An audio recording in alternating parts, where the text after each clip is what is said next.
cuanto a las expectativas que yo tenía con respecto al viaje que hicimos, yo tenía mucha curiosidad sobre lo que nos íbamos a terminar encontrando, porque digamos que una cosa es lo que nosotros veíamos en los medios de comunicación, lo que se daba en el debate público y lo que nosotros discutíamos en las clases. Y siempre era mucho el discurso de diferenciación entre ellos y nosotros, entre nosotros, la sociedad civil, digamos los pacíficos, y ellos, los grupos armados. Y digamos que yo tenía la idea de ver en realidad cómo podíamos llegar a superar esa confrontación o esa dicotomía. Entonces, para mí la experiencia fue ese era como mi gran objetivo de la experiencia, lograr entender cómo podíamos superar esa disyuntiva, cómo podíamos entender que los excombatientes también eran personas como nosotros. Y finalmente, después de haber atravesado por toda la experiencia, eso fue lo que logré. Digamos que yo logré entender de que ellos eran personas tal cual como nosotros, de que tenían las mismas preocupaciones, los mismos intereses que nosotros, y de que en realidad ese discurso, por X o Y motivo que se mantuvo durante mucho tiempo, nunca fue real. Bueno, con respecto a las expectativas que yo tenía, primeramente, y siendo muy honesto, pensé que el recibimiento que iban a tener los excombatientes iba a ser de pronto, o se iba a dar en el marco tal vez de la renuencia, de la aversión, y esto, digamos, debido a algo muy puntual, y es que el grueso de la población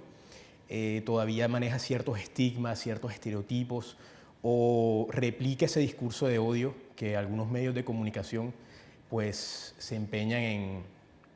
en producir. Entonces, pensé que o motivados por esto, tal vez iban a sentir o se iba a dar un poco de rechazo, o no iban a estar tan abiertos al diálogo, iba a ser un poco difícil, pero bueno, realmente al momento de llegar y como tal ya estar en los grupos específicos para iniciar el debate fue totalmente distinto. Sí hubo un poco, digamos, podríamos decir, de pena o de timidez por parte de ellos al comienzo, pero me parece una reacción natural. Y nada, realmente sí colaboraron mucho, sí respondieron, sí se dio o se cumplió el ejercicio deliberativo como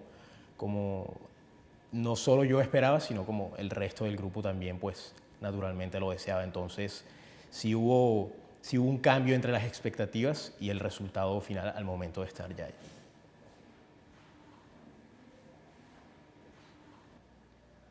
Pues en mi caso, lo que más me impactó, me generó mucha sensibilidad, fue al final del ejercicio de deliberación. Ellos nos hicieron un pequeño recorrido por el espacio de reincorporación, y ellos construyeron una casa de la memoria, donde, digamos, ellos reflejan o tienen cierta información sobre su visión del conflicto armado. Y en una de las paredes de la casa de la memoria hay una serie de pinturas donde ellos tienen retratada su visión del conflicto armado. Y para mí fue muy interesante ver esa otra cara de la moneda, porque digamos en el colegio, en la universidad, nosotros siempre estudiamos una parte o una visión de lo que fue el conflicto armado, pero digamos ellos tienen otra. Y fue muy consistente ver cómo en todas las pinturas, que de hecho fueron pinturas elaboradas con una técnica muy bonita, fueron muy consistentes en el sentido de que ellos siempre veían como el conflicto armado, le atribuían la responsabilidad a las élites, y siempre en todas las pinturas se expresaba esa dicotomía de élites versus las masas. Entonces, para mí eso fue algo muy, muy interesante de ver. Bueno, con respecto a sí, la experiencia o la situación que mayor recordación me genera, coincido con Ciro. Primeramente también esta suerte de museo en donde tienen pues todas estas manualidades que ellos hacen y donde plasman muchos de sus pensamientos con respecto a lo que ha sido el conflicto armado, pues impacta bastante porque realmente sí digamos, sí hay un patrón que responde a eso, a esa dicotomía entre élites y pues los subyugados que vendría siendo el pueblo que se levanta en armas. Y asimismo también uno de los excombatientes en mi grupo, cuyo nombre de pila no recuerdo en el momento, pero su seudónimo era Currucu, bueno, él realmente se explayó durante 15 o 20 minutos ininterrumpidamente, y durante ese lapso estuvo haciendo un recuento histórico de todo lo que había sido el conflicto, y no solo de lo que había sido el conflicto, sino de todos los móviles que llevaron a la FARC a alzarse en armas. Entonces ahí también se veía mucho esa pugna entre las élites y el pueblo, y me pareció muy interesante escuchar de primera mano a un excombatiente arguir o mostrar las razones por las cuales se encauzó en esa lucha. Me parece un ejercicio bastante valioso.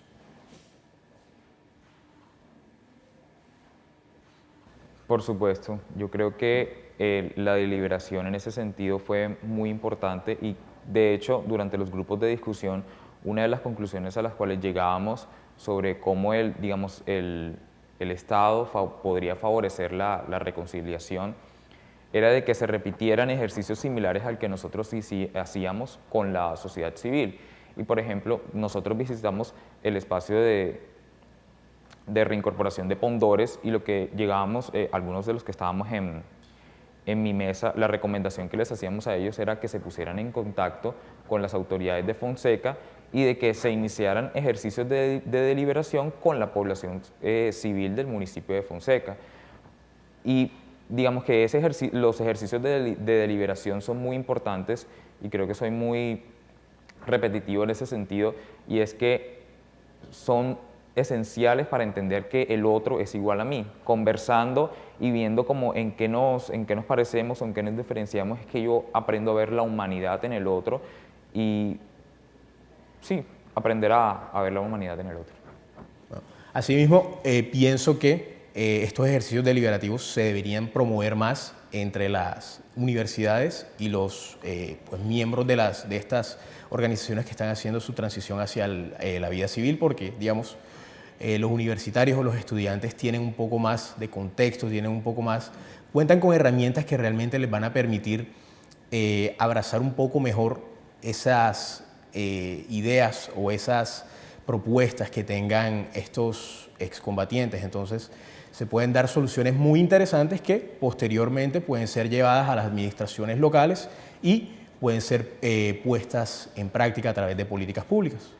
Y de hecho, en nuestra mesa nosotros llegamos a una conclusión parecida a la que tú dices, y es que particularmente las universidades son esos espacios tradicionales de deliberación y de que de alguna u otra forma el Estado también debería aprovechar las universidades públicas como espacios donde los excombatientes pudieran, digamos, abrirse a la sociedad civil, conversar con ellos. Y aparte de las universidades, también nosotros recalcábamos la importancia de mantener ejercicios de deliberación con la fuerza pública.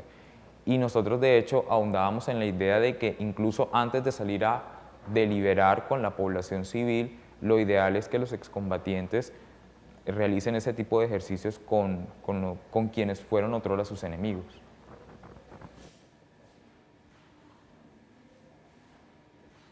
Dentro de los grupos de discusión nosotros añadíamos, y creo que eso también fue algo que discutimos después, los que hicimos la visita lo discutimos después cuando estábamos haciendo como la reflexión del ejercicio, y era de que en el acuerdo de paz se contempló la creación de proyectos productivos para los excombatientes,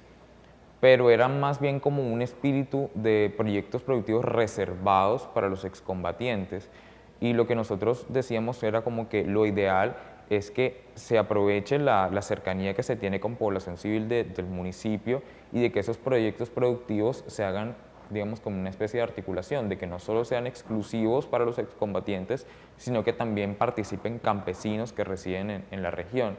Y creo que eso sería una buena sugerencia para las autoridades. Bueno, otra sugerencia que yo haría sería,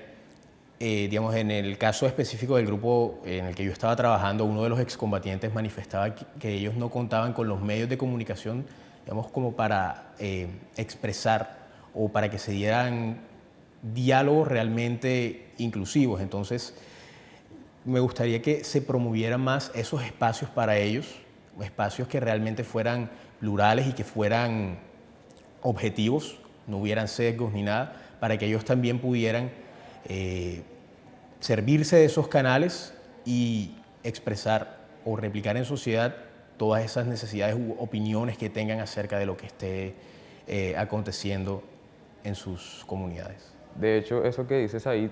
coincide con otra conclusión que nosotros también extraímos de nuestra discusión, y fue que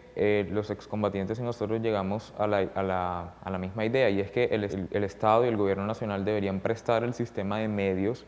que está a su cargo con el objetivo de favorecer estos espacios de deliberación y de reconciliación.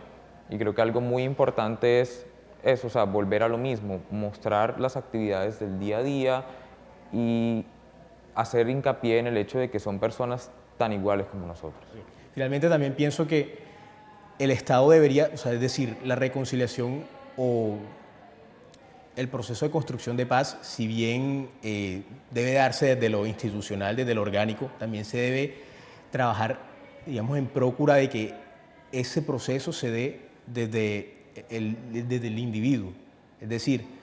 que se dé realmente un cambio en la percepción que tenemos acerca del otro, que sepamos o aprendamos a escuchar y que aprendamos a convivir o tolerar opiniones distintas. Entonces creo que también se debe hacer un esfuerzo adicional para que no todo se quede, no todo el proceso se quede en lo orgánico, sino que se dé un trasvaso hacia a lo individual.